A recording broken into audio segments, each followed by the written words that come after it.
of the things that he introduced was like colour programmes, special away trains, meet the players events, merchandise through the post, redevelopment of the stadium, more seats, social facilities, electronic scoreboard, 1964. Show the game via CCTV on 4 giant screens in the ground. But they are reflective of what isn't being presented to us as an image of us as a country. Yes. You know, there is a working class, an underclass and a lower class, whichever phrase you care to use, which was just getting on with life. Yeah. If you're going to be on television getting millions of viewers, if you're going to play to hundreds of thousands of people every season, they need to be financially rewarded. I would call him the Mariana Trench of football. Very nice. I would say he's had that kind of impact.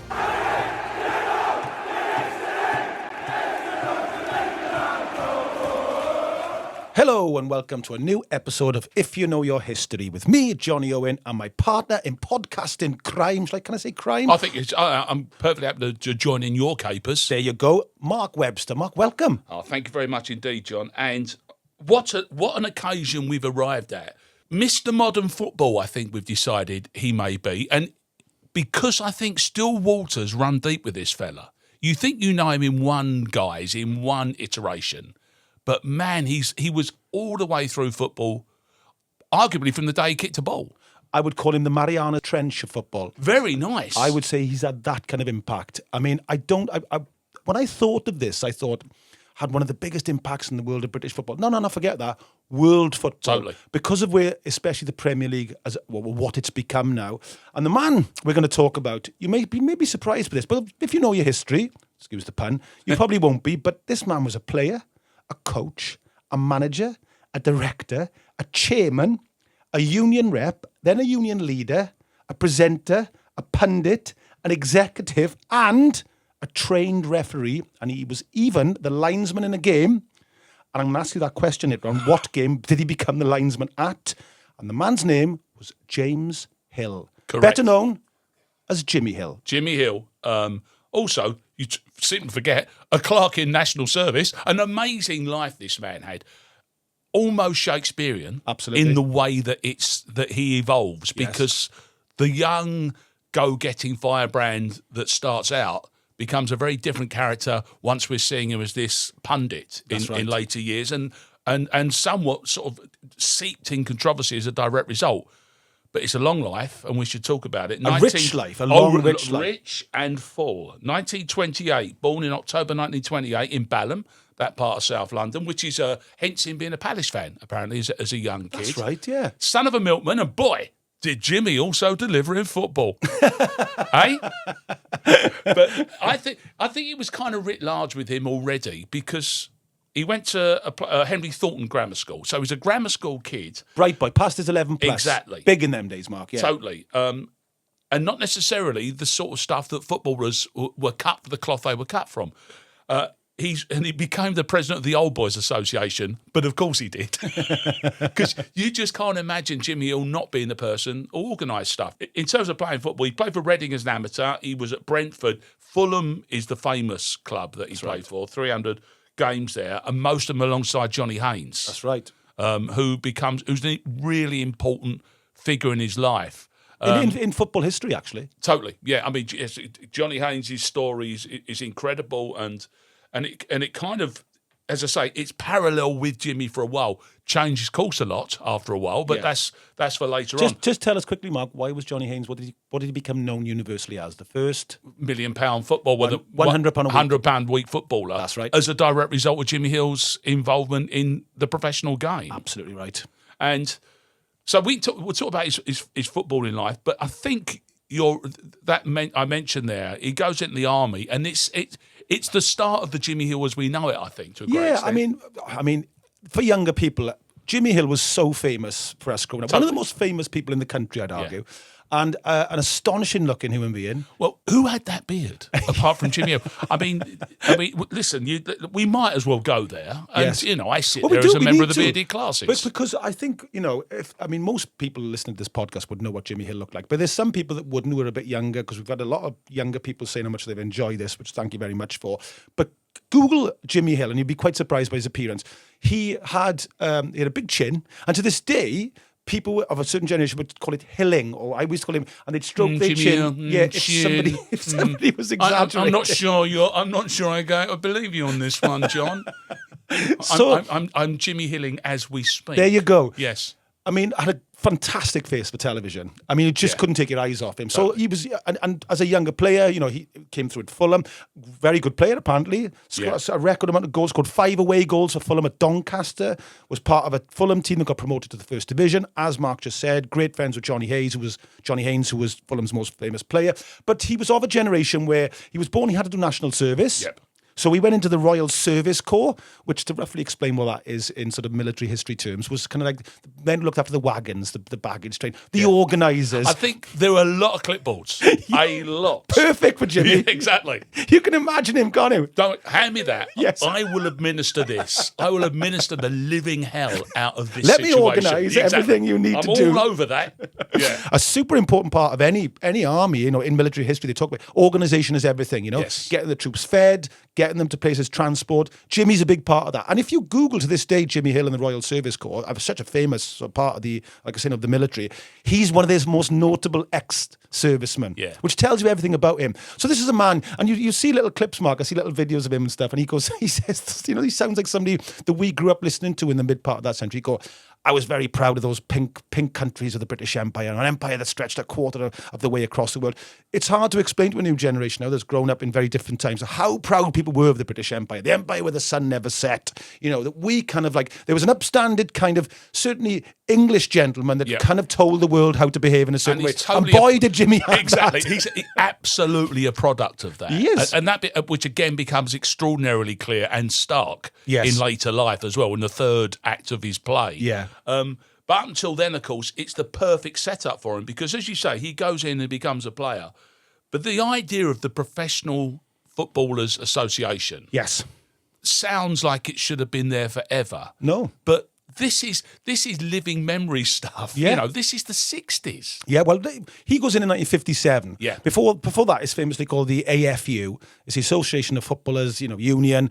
That's had a really difficult birth and upbringing. Later part of the 19th century, there's a famous player, is a guy called Charlie Robert, Jack Bell at Everton, and he tries to form a players' union. As you can imagine, this is the Victorian era. Huge opposition from the Football League, from the FA. I mean, they just don't want to know. They don't want these working class boys to organise themselves in any way. And the reason why they're trying to form themselves is obviously there's a maximum wage, which was agreed by all the clubs. Stoke in particular in sort of 1901 went, we can't play what's the Stoke accent? That's very close to wherever that is. Sort of sorry for my genetic northern Potter accent. like. Plenty of people do a genetic Welsh accent. I'm very accepting of it. Let me have a go. Doing one now. Let me have a go at an English one. We can't have bloody players. It's a great thing, earning as much as they bloody want. What's going on here? Hey. Keep them down. That's Keep them right. down. That's right. We here in the Potteries have decided. But that's the weird thing. We are talking about a sort of contemporary conversation. Yeah. Second half of the last century. But attitudes that go all the way back, as you point out, to the day the first football was kicked in, association football. They barely changed. Absolutely right. And do you know what? That union just didn't get off the ground. No. It was fought back. It was pushed away. And it took another go. This was a bit later, 1907. And there was a really famous player that was pivotal in this. His name was Billy Meredith. He was from North Wales. He was from Chirk, just outside Wrexham. Minor. As a young boy. So he had that in him. I mean, he was a Welsh miner. So they were the most unionised people, arguably, on the planet at that point, with the North East and the areas. So it's going to be in his nature. It's in his DNA. Yes, it's in his genes, basically. Yes. Unless we organise you, we're going to be, life-threatening conditions. So he comes from a world where unless you banded together, looked after one another, you didn't survive. So he comes out of the mines. He becomes one of the first football superstars. He played for Manchester United, played for Manchester City. And while he's at Manchester United, he tries to form another union. And God bless, we talk about this historically in the Scouts as a man, because these football clubs like Liverpool, Manchester United, Everton, so historically important in British football. I mean, Manchester United, they try to form a union. Again, this is the AFU. They're called the outcasts because nobody will play them. Because basically, again, the Football League and the FA are going, this lot of communist sort of red flag waving nutters, stay away from them. That's right. So you might catch something. Absolutely. Yeah. We need to keep this back. The whole game will go bust. It's the classic old mill owners argument. And that shows there's so few of them. I mean, basically, they're all forming as a football squad. Yeah. It's because, again, in that principle, and it lasts all the way through, it's why American sports tried to start out with wages parity and caps and the words that are now being used in English football, because of course what's happening is players are getting extra money. Yes.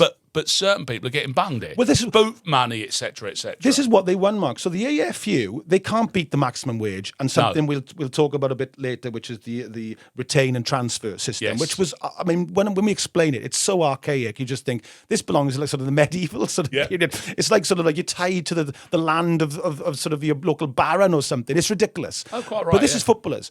So, they managed to sort of stay. Form a union finally by, again, Scousers and Manx. So Everton come out and support them. God bless you, Everton. Right. Everton go, well, actually, you know what? They got a point. So they managed to form this union, which by hook or crook becomes established. And the only thing they do win, they are managed to allow a bonus system. So you've got your maximum wage, but what they've said is, all right, at least let us have a bonus system for, like, you know, goals scored, titles won. So that's the little concession they win. And it basically stays like that for the next 50 years until enter stage left. Yeah. Jimmy Hill turns up because, of course, the bit you have to remember there is that's 10 blokes on the field of play looking at a centre forward who's just driven up in his brand new car because he scores the goals. Yes. Guess what? So they, in their own way, in trying to appear to create parity, they actually create division amongst the players. And that's probably what they wanted to do. I couldn't agree more. And the weird thing is that if you think of it, all the great stories we hear, you know, the sort of legendary sort of laughter dinner story. Or, you know, the famous one when he goes, I'm the striker, I'm going to give you £10 a week in the winter, £5 a week in the summer. And the defender goes in, you have £4 and £2. Well, why has he got more than me in the summer? You know, we don't play in the summer. Ha, ha, ha. The old joke about... But actually, there was a lot of truth in that. The strikers would get... And it was causing disharmony in the dressing room. And so Jimmy Hill goes into what was called the AFU then. Again, a serial moderniser. I mean, Jimmy goes into anywhere and he's like, right, I need to change this. You know, I need to sort this out. And this is where we first start seeing Jimmy Hill and what he becomes in the world of, like you said, football and television. He changes it to the PFA, the Professional Footballers Association, the PFA. He changes that name in 1957. And straight away, he's on a crusade because the maximum wage at that point is £20 a week. Yes. And he's gone, right, I'm all about this. I'm after it. And what he does is really interesting.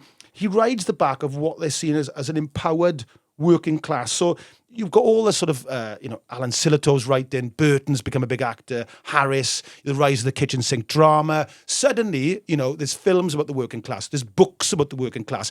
There's an idea that, there's an interesting story in the working class. Because before that, every play and every sort of film was going to be about, you know, the aristocracy and Queen, possibly Robin Hood. And you were what you were meant to be, which was a serf, Absolutely. as you described earlier. That's place. all footballers were. Yeah. But as you say, Harry Kane suddenly joins MI5. Yes. You know, puts with a thick pair of glasses on and calls himself Harry Palmer. Yeah. And you've got and immediately you've got this kind of vault face change of thought in society. Yes. It becomes real as well, as you say, because these men are then lauded and applauded outside of the roles that they're playing. And now all of a sudden footballers have got that same glamour, haven't they? They have, Mark. And you know, we talk about it a lot, but by the early 60s, by 62, 63, the Beatles have arrived, so music has changed. Yeah. Film, British film, Michael Caine becomes one of the biggest stars in the world. The 60s, Terence Stamp, all working class boys. Michael Parkinson gets a job. He's centre stage on television. He's a Yorkshire lad. Accents like ours are heard on television. Yes. And of course, which profession, which is probably the most, you know, watched thing on television, has been, always will be, as the most working class accents? Football. Still football. And the one that absolutely reflects its audience. Absolutely. The people that are stood Still there does. with their hats on in the terraces. There's still this thing where they go, you know, the percentages of working class people, and there's a massive battle going on, as we know, with season card prices. I still call it season tickets, but they call them season cards now because that's what they are. But, you know... I'm never... No. You're not letting that one go. I'm not dying on that hill. It will never happen. It will take 15 minutes for me to remember what I meant to call it, which would be great at a turnstile. Yeah. I always seem to have got my season... You know what it's called. Yeah, that. Yeah. So, you know, you're looking at a profession that is still innately working class. Yeah. Was at that point, because the population was, you know, I think it's like 87, 90%, you know, well, they would call working class, working in industrial professions, people working with their hands. Footballers all pretty much came from that profession. No, but there's a great line my dad used to use, similar to football about boxing. There's not many heavyweight champions born in the fields or playing in the fields of Eton. You don't want to go into boxing if you're already in private school and you've got a job lined up in the city. You don't need to. No, that's right. Whereas There's no bootstraps by which you need to drag yourself up. So if you think that the traditional thing in Britain to get out of a working class, let's call it a ghetto, would have been after the 60s, music would have definitely come into it. But before that, for most of a century, it was still sport, especially football. Exactly. The great team sport. Individual sports, you might got lucky. Fred Perry kind of sneaks through the cracks in tennis. Yeah. But famously, is then treated like scum by the Lawn Tennis Association. Had his tie, you want a tie if you win the Wimbledon. Man. Yeah. Famously in the bath after, one of the directors at Wimbledon winning threw his tie at him in the bath. Correctly, yeah, that's right. He was and there it was. It wasn't presented to him. Yeah. It was basically thrown at him, which is why. But I like the fact as well. And again, this is such a weird part of the complexity of Jimmy Hill. Yeah, the power that you're talking about, they starting to come in the late 50s. Is the fact that in the Times, he and Jonny Haynes, among many other footballers, were signatories to a letter that the Times published opposing apartheid in sport. That's right. In South Africa. Yeah. You'd never have heard that voice being raised, and certainly not on the platform like the Times, unless the Times were changing, as it were. Well, I mean, it's hard to convey now. I mean, television had the rise in the early 50s after the coronation, famously. By the late 50s into the early 60s, certainly streets would have had a few televisions. So people would go around to watch cup finals and record numbers watching at the cinema. So the Pathé newsreels would have millions of people looking at them. So this is like the internet of its time, really. Let's say it would go viral. And going viral was Jimmy Hill walking in and out of big, sort of majestic-looking, intimidating-looking buildings with a determined face going, we're going to argue. A determined face with a jazz beard on it. Yeah, exactly. With his face. Forget. Yes. Well, you're right, Mark. With an instantly recognisable face. Great point. Going, these footballers, stop treating them as if they're sort of like, part. Well, there was no other sort of system, certainly in the British economy, where there was a maximum wage and what you could earn. It was just, it didn't exist. And now everything that we've kind of talked about getting into this point becomes obviously crucial. The footballers needed somebody whose game was slightly ahead of probably the vast majority of them. Yes. The kid who went to grammar school. Yes. Who was a clerk in the admin part of the army. Yeah. Who basically was the president of his old boys association. They needed that kind of guy to represent them, I suspect. I couldn't agree. It's slightly the more intellectual end of their market. He didn't have a particularly strong London accent. Had a hint of it, but he had just enough to say, if you listen to me, I'm gonna tell you something you need to know. It's a very good point. It's a kind of it's not Sir Ralph Ramsey. It's who not. basically reinvented himself as the Queen. Yes. But it is definitely a neutral, almost middle-class sounding voice. You couldn't have pinned South London on it. Yes. And he's talking to people and he's turning around to his, union members because, when I talk about the AFU and its formation, what got them over the line as Forms Union was that they were affiliated to the Trade Union Council. The TUC, we call it TUC, it's had many names, but they went, okay, you can join us. Yes. And that's what got them there. So he's going to his union members who were footballers, and it's still a very strong union. We've seen it during COVID. Do you remember where Matt Hancock tried to throw football under the bus and the PFA went, hang on a minute, we pay as we earn footballers, which they do, which is an astonishing thing when people point this out to people. 44% they pay on their earnings. So when you see a football, the Carlos Tevez one that people found, I think the biggest shock people was going, look how much tax he pays. They'd worked out at Forest, they were paying for the local hospitals. So here was Matt Hancock going, you need to pay some more, and they were going, well, hang on, we already contribute quite a lot. And of course, as a union, they're doing arguably the most important thing, which is looking after their players after they've stopped playing as well. Couldn't agree more. Financially, health, the lot. Everything. But Jimmy Hill is talking to his players going, do you think you should earn some more money when you're considering these crowds? What are they going to? I mean, it was 100%. This is very rare. I mean, if in the miners' union you had sort of an 85% plus, all you need is 50%. 51 was enough. But if you had an 85%, so South Wales, for argument's sake, would be like, that was like, 90% of all the on strike. The footballers, it was like almost 100% because footballers are naturally going, well, hang on a minute. We're not asking. We're not asking Now for you mention it. better hours. Yeah. We're one of the only professions where we're not allowed to earn a certain amount. Yes. How can this be allowed? Really, how can this be part of a game? And a game where huge crowds, Mark, as we know. Yes. Wembley's getting 100,000. The post-war football club boom, all that kind of stuff. It's like, well, how come we're not getting seen or having a bit of it? And this is where we've ended up now with players on £450,000 a week. And owning your own image rights. All that kind and of of course, stuff. interestingly, this is Jimmy Hill's other part of his life that we're coming to Yes. pretty quickly. But at that stage, these are footballers, these are men who are desperate when they're 31, 32 Yeah. to have assembled enough money Yeah. to take on a post office. Or pub. Or a pub. Yeah.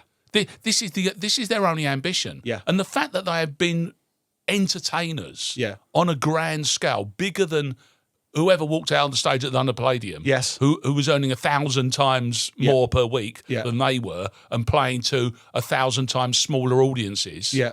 Of course, eventually, when the light bulb goes on, Yeah. it all just makes sense. It does, Mark. And I mean, there's two huge things we have to say here about Jimmy Hill. What happens is when he tries to take on football in this massive battle over the maximum wage, he wins. Yeah. That's the big thing. That's the deal. He wins. Yeah. And Jonny Haynes was his co-player at Fulham. He famously becomes the first £100 a week footballer.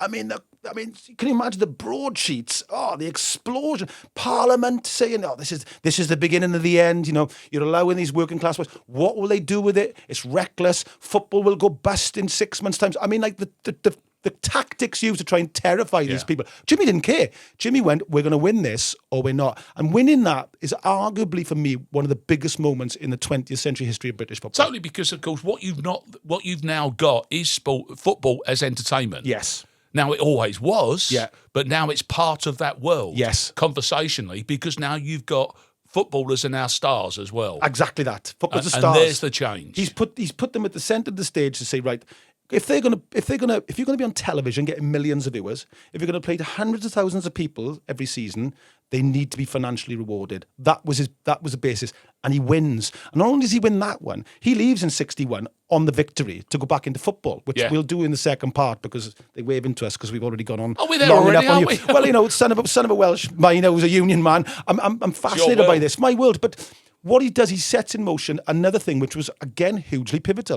In 1963, the retain and transfer system, they attacked that, the PFA, which was this incredible system where what you do is the retain and transfer system, which was fought, bless him, in 1910 heroically by a guy called Herbert Kingerby. But he was beaten in the courts. The courts at that point in 1910 were going, no. I'm a working class footballer. Yeah, what are you doing? You're downstairs, they're upstairs. That's how it And works. his case, this explains perfectly what this system was: retain and transfer. If you were registered to a football club, okay, they owned your registration, and that was it. If it ran out and you wanted to go somewhere else, they still owned you, regardless of the fact that the paperwork was now absolutely. Extinct. Which sounds now insane, but a football. So let's say you're playing for West Ham, right, gloriously, and your contract around this year, next year in come Spurs for you, right? So you bite the bullet and you think, Spurs have offered me a lot of money. I know I've got a lifelong sort of thing with Spurs, but I'm going to sign for them because I've got to put food on the table for my family. West Ham could still say no. And guess what? You've cited a literal example. It's what Ron Greenwood did to Bobby Moore. There you go. Who wasn't earning and who was earning not good money at West. I mean, again, these are words that sort of bring tears into the eyes of stronger men than me. Bobby Moore, who's going to go on in just a few years' time to lead, his country, needed to earn more money, was offered money to play for Spurs, double wages, I think it was. Yeah. Was going against all of his kind of natural instincts as a West Ham boy, but this is for my family. And Ron Greenwood said no, and worse than that, what I'll do is if you try and force the move, we'll withdraw your registration, which means you won't be able to play for England. That's exactly it. So basically, he ends up still playing for Ron. He represents Ron Greenwood as a footballer and wins European and cups with him, and he goes on to win 66, but was basically hamstrung by his own manager, who used admin to defeat him. And that's what they would do. And this has been going on for like half a century. Like I said, back to the example of Herbert Kingerby, because he deserves to be mentioned. Yes. He gets signed by Aston Villa. I think it's from Charlton. Villa don't fancy him. He says, okay. The contract runs out, and they go, and well, unless because they paid some money for him, which he didn't know about. Again, really? Yeah. So they said, So he's just goods, isn't he? He says, well, can I go and play for somebody else? And they go, no, because we can't get any money back for you. And he takes him to court. The court throws it out, and bless him, he doesn't really go back into professional football. Really sad case. This changes, and in 1960-61 season, a guy called George Eastham, very similar. He's at Newcastle. He wants to go to Arsenal. Yes. Newcastle go, we ain't going to let you go. They let it run out. So he goes a season where this is 1961, Mark. George Eastham was playing for Newcastle. He gets to go back to work for a season. It just sounds astonishing, isn't it? The length of a footballer's career in those days, I mean, that's a massive lump of his potential earnings. Absolutely right. So he's going here, finally, backed by the PFA, who have now got the money. This is all because of what Jimmy Hill did. We are, on the back of winning the maximum wage strike, basically, where they threaten strike or battle, let's call it. They take him to court, and the retain and transfer system, the retain and transfer system is checked out as it's, it's laughed at the court. At that point, the judge goes, this is like, contravening just about every kind of workers' rights there is available to contravene. And strangely, I'm not totally surprised that a judge was completely and utterly unaware of what goes on in the world of football. Yes. I'm saying that he moves in slightly different circles, and therefore once he's presented with this information, he's going, I think you'll find this is wrong, so morally and illegal. 50 years after 1910, the judge famously says this is a restraint of trade. Yes. And the infamous retain and transfer system is abolished. Yeah. So if you think of it, so between 57 and 63, and Jimmy Hill was there till 61, but left the legacy and the people in place, he achieved two extraordinary things, really. And that was Jimmy Hill. And this, I know we've got to get to half-time, people are waving at us, but this is just the start, Mark. I know. Now he goes back to football. Yeah, I was about to say to you, before we get stuck into the next bit, and I want to know what he pulled that tracksuit on for on the touchline, in which particular game that was. Yes. You think he's earned himself a bit of a lie down now, don't you? Oh, no. Oh, it's getting better. Jimmy's just getting started.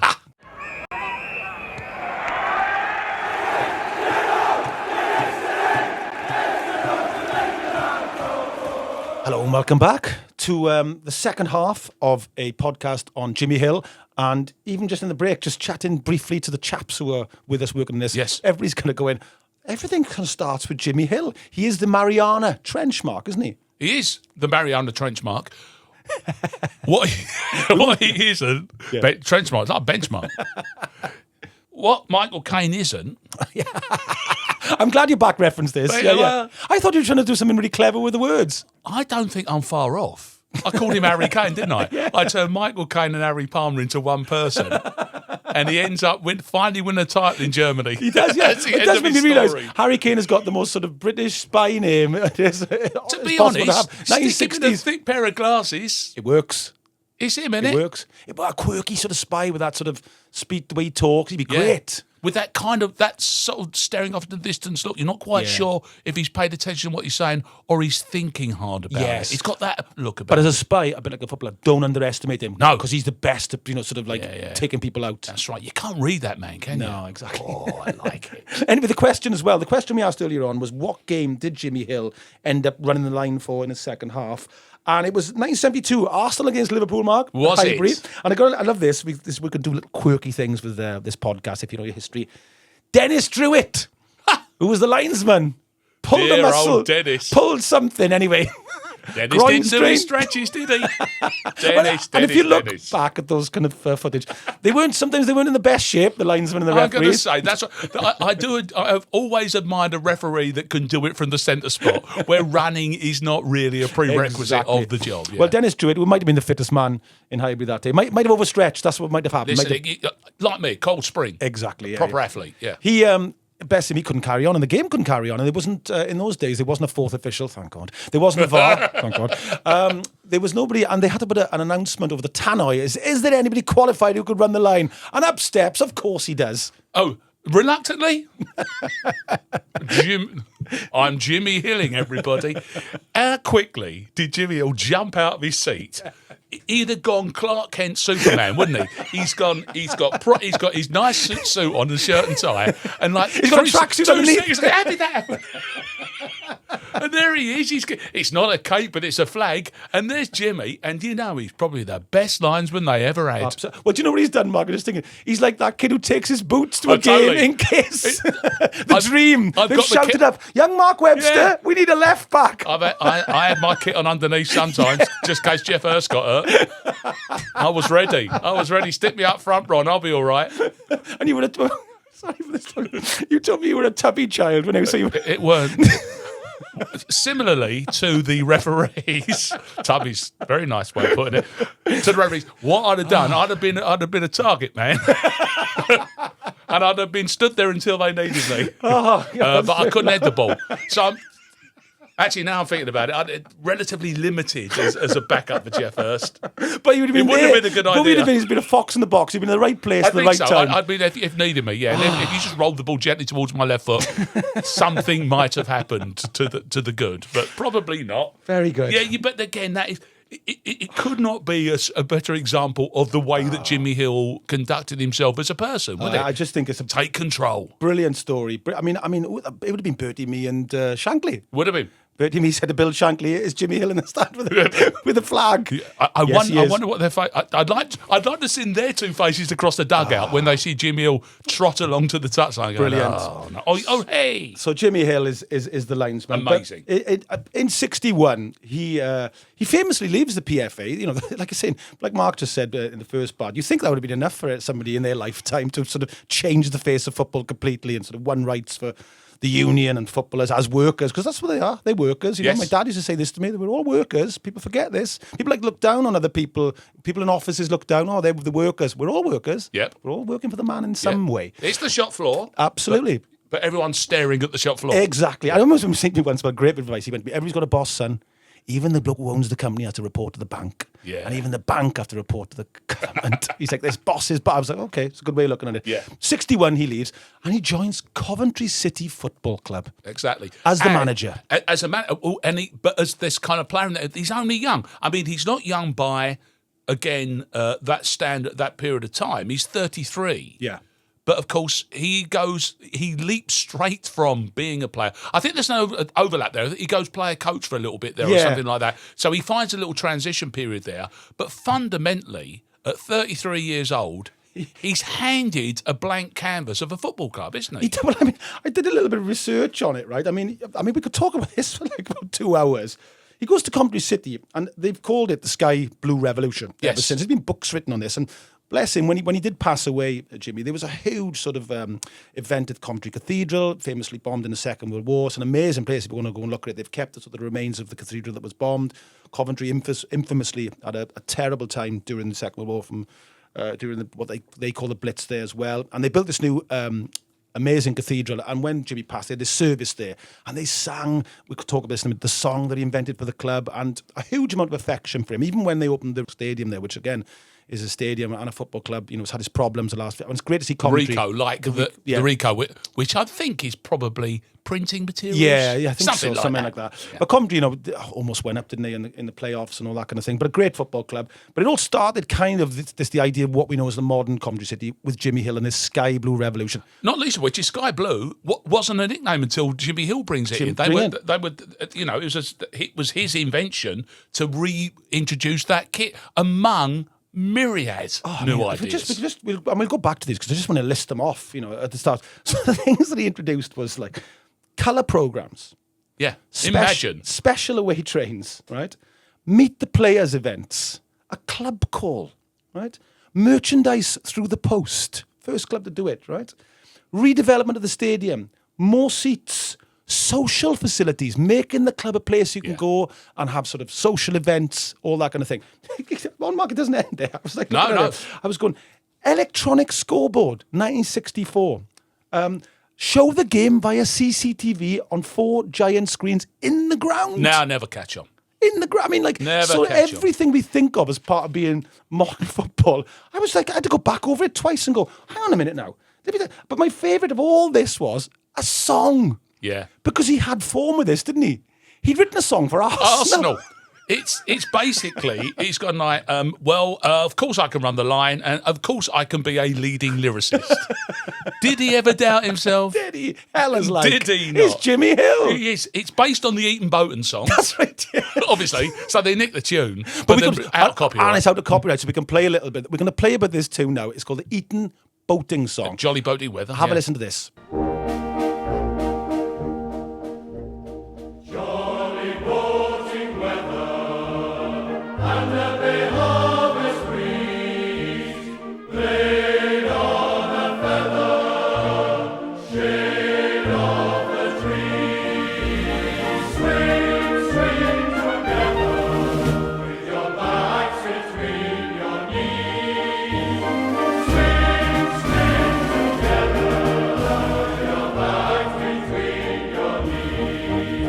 Okay, so that's what they used the tune, and he wrote the lyrics to a song for Coventry City on the back. I also think you were allowed to play that as well because they play it at match days, so that would have decent copyright. And here's what he wrote. This is the Coventry song. Just a little snippet for you. Let's all sing together, play up sky blues, while we sing together, we will never lose.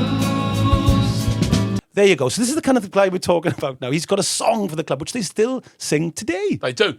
It's why it's called the Sky Blues song. Yes. We get the name. I mentioned earlier they were the Bantams before that. Sky Blues makes so much more sense. I'm a big fan of Pop and Crisp State, which he introduced as well, father and son. Yes. So he's basically he again to a great extent. This is a man who's seeing football grounds as family affairs. Absolutely. Which is forward thinking. The great news, because who else would you have? They have a press conference for the launch of the Sky Blues song. And who else would you invite along to it other than Sid James and Frankie Howard? Were present at the press conference for the launch of the Sky Blues song. Well, he was big mates with all these. So Exactly. That whole crowd that, what they call, McCartney talks about this. There was a crowd of British entertainers, post-war entertainers. Bruce Forsyth would be the sort of one most people still remember, the Generation Game. I mean, it's the days of 2 channels and then 3 channels, a stalwart of British television. All great friends with Jimmy Hill. This is what Jimmy Hill was like. This is the circles he's moving in. Because, of course, there's the important thing. Yeah, Tarbuck at Liverpool. Yes. Eric Morecambe ultimately at Luton. Yeah.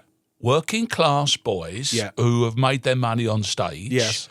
Guess who they want to hang out with? Yeah. They want to hang out with other working class boys who have made good. Yeah. So again, this is back to that idea of footballers becoming stars again now, becoming entertainers in their own right. And Jimmy's like, the grand poobah of them all, isn't he? Absolutely right, Mark. Perfectly links in. If you think of it, this is what McCartney talked. McCartney talked about these parties in the 60s where he met all these people. And they were all mates. So the Beatles come along, and McCartney said, I had to learn pretty quickly. You got to have a little act in the party after, so they all can do something where they can play a little instrument, sing a little song. Forsyth was the best one. Do a little act for everybody. Dance and blah blah and blah. McCartney said, we quickly, even the Beatles, we had to sing a little song. We had to sort of do a Maggie May, the song about Liverpool, the Liverpool hooker. That was their thing. Maggie May, she walks down Lime Street. Oh, right. So they would do their thing, which was all part of it. And there's a brilliant piece again, which you can look for on YouTube, of Bruce Forsyth and Jimmy Hill going chin to chin on a TV show, obviously sort of laughing about the fact they've got the 2 of the biggest chins in Britain and are on television, and lifting them both up as if it's a drawbridge. That's the way Jimmy Hill moved. So Jimmy Hill would pop up on Saturday night in entertainment shows. Yes. That's how famous he was. He was. He was up there as a superstar now. Lyricist, as you say. If you want a cathedral, we got one to spare. Yeah. He's part of the song. Yeah. And you could say the same about his chins. Yeah. He's definitely got plenty of chin for everybody. But this is why you can write around. his lyrics, Mark, because if he's at these parties where you're sitting there and you better come up with a little something you do, that little bit of the act in the party where everybody claps and sings along. Very working class. Yeah. Everybody's auntie and uncle's got a song. That's right. Something they sing along to. Go on, Uncle Bill, stand up by the piano and do that. You've got it. My old man could do Sinatra great, Right. and I got you under my skin, could sing it brilliantly. My grandfather, everybody I remember had a song. Everybody. Yes. Or could do something. Play a ukulele, play a bit of piano.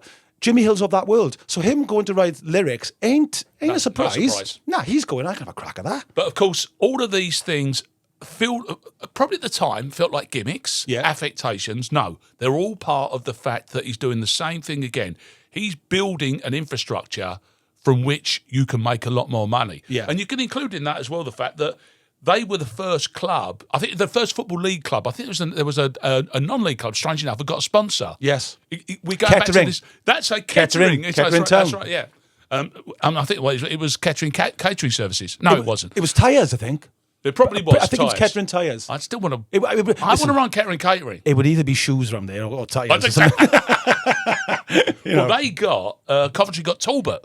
That's right. Which was the car that was destined not to be particularly popular, strangely enough. But of course, Coventry being a major motor city, as it was called in those days. Which is the reason, obviously, why it was bombed in the Second World War. Yeah, exactly. Because this was an area with the West Midlands and Birmingham that produced all of Britain's cars, basically. Yes. And Coventry was a huge boom town in this time. And we'll come to that later, the Coventry, the music scene that grows up two-tone, and the famous song Ghost Town, which reflected Britain in 1980, was the reason, because all the clubs are being shut down because Coventry was under a massive economic problem. In the mid-60s, when Jimmy Hill's there, boom time. Absolute boom time. So this guy is in the middle of a part of the country, and Britain, certainly America at this point, mid-60s, this is full employment. The war's 20 years away. There's the rise of the teenager. There's more disposable income in the working class pocket. So what does Jimmy do? I'll show you where you can spend that money. And that's why Talbot is such an interesting brand to have on there. Yeah. Because that's their aspirational car at the time. Yeah. And the owners have said, what better way to get to our audience than to emblazon it on the front of the thing that they most hold dear, which is their local football team. Their local football club. And the thing is, Mark, right, you look at some videos at the time, and I said earlier on, he's held with great affection in Coventry. At this point, he is massively popular because on the pitch, he's taken them up. Yes. He gets them promoted twice. Yes, I suppose it's worth pointing out that, by the way, he didn't inherit. He was inheriting a sleeping giant, and that's probably even an exaggeration as well, because they weren't that big a club ever, really, were they? I mean, what he's done is he's sort of taken Coventry from being a club that sort of, like I say, trundled along. We'll talk later on about the Palace-Brighton rivalry, and Brighton for the first 50 years, I was sort of looking at this. There were so many football clubs in the English who just sort of bundled along, really. I'm very quite happy with that. Sort of like stayed in a certain league, and Coventry were very much of that. Hill is having none of that when he goes into Coventry. He's like, no, we ain't staying down there. We're going places. And like I said, it's not just the fact that it's on the pitch that they're fantastic. It's off the pitch. It's all that commercial stuff, which again, we'll talk about in the next episode, where he's a constant innovator. We'll talk about later on 3 points, goal difference rather than goal average. All Jimmy Hill. Yeah. It's just all Jimmy Hill. But I'm like, the big thing for me was when I was doing this podcast, I'm researching, and I'm thinking all this stuff about what he does. So you think, okay, he's at Coventry, he's got all these incredible innovations, he sees this happening, it's all hugely successful. He's sort of in Britain certainly sort of a household name, and you think by 67 he's got him in the top flight. And what does he do in 1967, Mark? Pulls out. It's kind of my work here is done. Yeah. Hi-ho, silver away. A bit about him, isn't there? He kind of stays as president, chairman forever, really. He's and attached dipping for back- a long yeah. time, but his absence is noticeable in that club. Yeah. It doesn't go into a swift decline, but what it ceases to do is really press on from where he left. Of course, he's working in cahoots at this time with a club chairman. It's not like he doesn't at that stage. He's not running the entire show. Yeah. He's got a chairman that's showing faith in him during that period, 61 to 67, when he's a manager and he's coming up with all these brand spanking new ideas. Yes.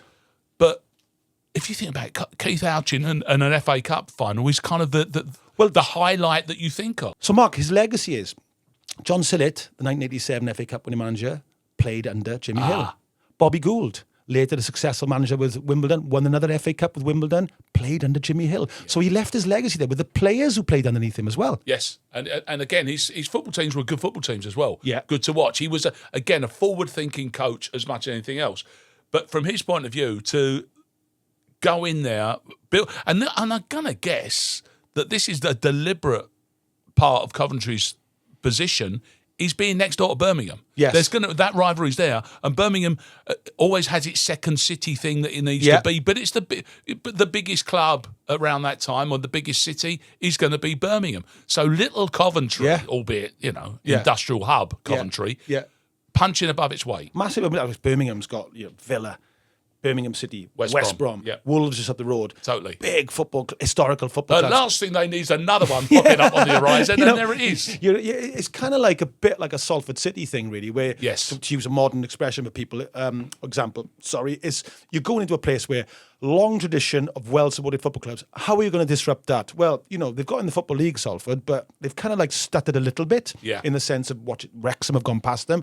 Whereas Coventry with Jimmy, they didn't stutter. They established themselves as a top-flight club then right into the early 90s, which was a long time for a city of sort of that had come up for the first time under him. So he's left, like you said, he's left a legacy, a bit like he's done with the PFA, that is long-lasting in Coventry to this day. Yeah. And again, as a result of him doing that, it's why they're perennially coming back. They're a Renaissance club. Mark Robbins did it brought from nowhere, from obviously not even playing in their own stadium, which wasn't theirs anymore. When I was actually working in television, one of the big things that they did once was a show that I did, which was a knockout pool competition.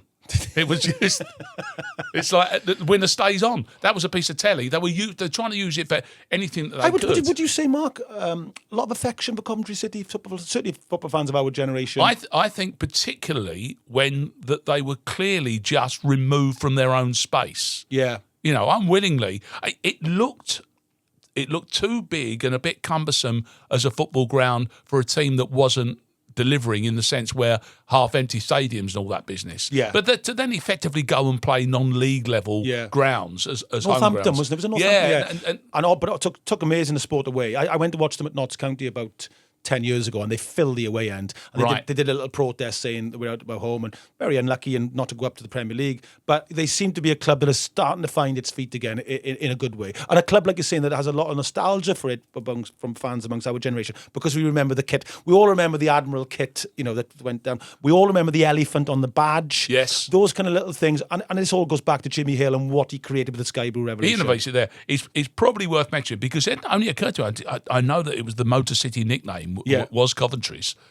It clearly is a coincidence. That's also the nickname of Detroit, and also that's why we got Motown Records. Yeah. We should deal with the music part of it. Coventry's reputation is written a lot larger than you might imagine. For example, that's where Chuck Berry recorded My Ding-a-Ling. Did he really? Oh yeah, that was the live one. He was on the tour, and it was actually in Coventry that he performed it, and that's what was released. Terrible song, that. Awful one of the worst number ones ever, I'd say. Oh, right up there, and probably forever. Yeah. It was at the charts, but Chuck Berry obviously could do with a win. But a great example of those idiosyncratic, almost eccentric number ones that the British charts are famous for. Oh yeah, Grandad, all those kind of ones that's kind of like they get to number one. Shut Up Your Face, another example where you think, and all those ones they always hold off great number twos, like Vienna, I think, was held off number two. Yeah. There's a terrible one from the mid-60s, an awful Jonathan King song that held off My Generation by The Who. So don't underestimate the taste of the British public to buy an awful record. Just when you think they're the smartest kids in town, along comes Clive Dunn and Grandad,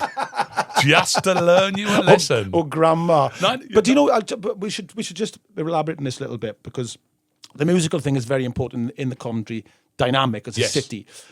Because a bit like Mark was alluding to, with a Motown tradition in a Motor City, Detroit, two-tone was invented in Coventry. An unlikely place, but actually when you pull back the sort of covers, you think, a likely place. I always does my head in when somebody goes, oh, Nancy Williams, who's currently from Merthyr Tydfil, she was introduced on radio, said, coming from the unlikely town of Merthyr Tydfil. I'm like, well, what do you mean? Working class towns produce brilliant musicians. Where's likely? Yeah, in fact, in the sense where, because it's always happened and happens all the time, it's the most likely thing that's going to happen is that someone from apparently a mundane environment decides to do something about it. Well, they're not from the Brit School, Mark, or something like that. That's the mistake they made. They failed to build their career Saturday evenings up past 6. Anyway, Coventry's music thing, just quickly for you. It all comes to this guy called Jerry Darmers. He's this guy that sort of invented two-tone. Yes. And if two-tone, if most people would know what we're talking about, but if you're a bit younger, Google this, because it's an amazing sort of like musical genre. But it's sort of based on, you'd say, ska of the 1960s, a lot of reggae. It was later infused by the energy of new wave and punk, and we'll talk about how that happened. But the most famous thing of it all, other than the music, is the band that probably led it. You call them the Specials, other amazing bands like Selector and Madness, all part of it. But it was the imagery of two-tone as well. And Jerry Darmers, who was a really interesting character actually, Mark, he was born in, I'm going to have a go at this, Otamanund in southern India. Good Lord. He was, yeah. At age 2, he moved to Sheffield. At 10, he moved to Coventry. This is the famous Jerry Darmers. He was a mod as a kid. Yeah. Then he really got into soul, reggae, and ska. Of course, all the template of what later became two-tone. His father, though, was very famous, Mark. His father's name was Horace or his nickname was Horace. His name was Alfred, and he was from Hanoverian aristocracy. His father. No. And he later became the Dean of Bristol in 1973. This is Jerry Dahmer's father. This is the inventor of two-tone. And he sent a young Jerry to the King Henry VIII private school in Coventry. This is the side of Jerry Dahmer's that wasn't out when they were radicalising music in a way that hadn't happened since punk a few years prior. There you go. Jerry Dahmer's meets a guy called Horace Panter. Yes. They form, Two-Tone, the label, before anything really, and then what becomes the Specials. But they're also good mates with a guy called John Teflon, I think obviously that's part of the nickname, Sims. And they developed a character, which Mark would say becomes one of the most famous characters, certainly in British social music history, Walt Jabsco. Who, of course, is the dancing mod. And it's no coincidence that Two-Tone's the label name and black and white are the two colours that they choose to use as their emblem. Exactly. And it's based on an early album cover of Peter Tosh, Mark. Is it? Yes. Bob Marley's great sideman and a very difficult man to work with, apparently. but an absolute genius. But the inspiration for Walt Jabsco. This iconic figure became obviously the emblem for the music label, black and white check, representative of black and white people coming together. So Jerry Dahmer's and what he achieves, for everything else, he's this great uniter for the two cultures, black and white. Massive problems in Britain this time. We're on the back of, the 79 Thatcher gets in, industrial sort of decline is starting, mass unemployment, thousands of people being laid off work, rising racial tensions. We see all the stuff that happens later in Brixton and, Handsworth, all the Moss Side, all the infamous things. Here's a musical movement, which I think is brilliant, Mark, which tries to unite young black and white people. Exactly. So they appear at a time when they're needed. Yes. To a great extent. Yeah. And also, not only that, but they are reflective of what isn't being presented to us as an image of us as a country. Yes. There is a working class, an underclass, and a lower class, whichever phrase you care to use, which was just getting on with life. Yeah. And this is reflected in that band because it reflects back at you what you're seeing in their audiences as well. So that makes perfect sense. Absolutely right. And interestingly enough, I know I keep saying interestingly enough, but this is interesting enough, right? Good. Because I've been waiting. I'll be the judge of that. Talking about awful number ones, a great case for being the greatest number one ever, Ghost Town by the Specials. Yeah. And they wrote it. This came from Two-Tone. So we got Grandad down here, or Shut Up Your Face. On the other end of the spectrum, we got Ghost Town, a song that reflected the social sort of situation at the time, an amazing tune, a band that looked fantastic. The Specials went to number one. So again, so an indication that our taste is pretty good when we want it to be in Britain. I think it's covered it. And of course, Too Much Too Young as well. Another live song. Yes. Which was recorded on stage, much like Chuck Berry, but was slightly better than My Ding-a-Ling. But also became a massive number one. Neville Staple, of course, was famously a member of the group and one of the great faces of the two-tone scene. Great mates with none other than Pete Waterman. Oh, another Pete Waterman was involved with the Specials in the very early days as a manager. Because Pete Waterman met Neville Staple at the Locarno Club where Pete Waterman used to DJ in those days. Okay. Because at this point, Pete Waterman has come through the ranks. He actually gets to train to be a train driver. That's right. And then they shut down his depot. So we had to try and find, because as we know, Pete Waterman loves a train. Well, he's like Rod Stewart. He's a train model enthusiast, isn't Indeed he is. He owns big uns, he owns scale ones, That's he's got right. the lot. So for 1 year of his life, he gets to actually live the dream, and then they put it away from him. So then he goes, well, I like music as well. So he starts becoming a DJ, working his way through the ranks, doing that kind of stuff. He also then starts promoting the Philadelphia record label, which of course is that a fledgling at that stage, the early days of disco, and sort of like the black music culture of America is very much part of what he does. Produces a reggae record, the legendary "Hurt So Good" by Susan Cadogan. Ultimately. And the reason I mention him is obviously part of Coventry's music royalty, but also had to go out buying Coventry in 2013 and they wouldn't sell it to him. They wouldn't sell it? No, he basically had put together a group of ex-players and businessmen and said, here we go, here's the consortium. But this is where the Coventry has lived in this, under this horrible shadow for ages of ownership and management that hasn't necessarily had Coventry City Football Club at the front of their thoughts. Well, this is very put it interesting. like that. Just to pull this all back together, Mark, as Yeah. we do for Coventry City, the Specials and Two-Tone. When the Specials reformed in 2008, Terry Hall, who became the lead singer of the Specials. Good mate, you're a DJ for you, He didn't he? DJ'd for me, sadly passed away now. Yes. Him and Jerry Dahmer's together, geniuses. No Yes. two ways. That few years, astonishing. sadly, they split up. Terry went on a long musical journey, as did Jerry. In 2008, they go to get back together. And they don't get back together, and they never make it No. up. And do you know why? It's over Coventry City. So Jerry Dahmers is a lifelong Coventry City fan. Yes. Terry Hall, famously. Man, you. And Jerry wanted to do the first gig back at the Of course, at the Rico Arena. Rico Arena. So Terry goes, I'm not about that. Let's go to London. And Terry says, famously or infamously, why should I do anything for Coventry? Coventry never did anything for me. Oh, dagger through the heart. Yeah. Whereas Jerry says, well, I'm a Coventry boy. I love the city. As he's a big advocate for the city. Lots of sort of plaques up for him and all that kind of Yeah. stuff. And they fall out with it and they never speak again. So it pulls it all back to Coventry City because Jerry Dahmers was a fan of Coventry as a kid under Jimmy Hill. Jimmy Hill. So Jimmy Hill influenced the Specials. Of course he did. He probably would have thought he probably would have wanted to write the lyrics. I did wish you'd have mentioned that to me in the first place. So there you go. A long rambling train journey taking in Pete Waterman, Pete Waterman, I love this. the Specials, Jerry Dahmers, his love for Coventry, and we end up back at Jimmy Hill, where I'm sure Jerry Dahmers was a fan as a young boy. So I'm going to argue that Jimmy Hill was even an influence on the Specials, Mark. Can you imagine Jimmy on the dance floor with that chin? I bet he could cut a shape. I Jimmy. bet he could. He would have been a bit like a Walt Jabsco. You'd have seen him in the image, wouldn't you? You'd have known he was Exactly, him. that's right, yeah. The silhouette as he comes down under the glittery ball, yes. We've been If You Know Your History. You know the drill. Please subscribe on all the platforms, as Mark says. It's all free. And if you can share us, you've been doing this brilliantly, comment, let us know. Anything you want to subject. Yeah, any thoughts, we love them, we welcome them. Yeah, thanks very much. If you know your history, enjoy your day.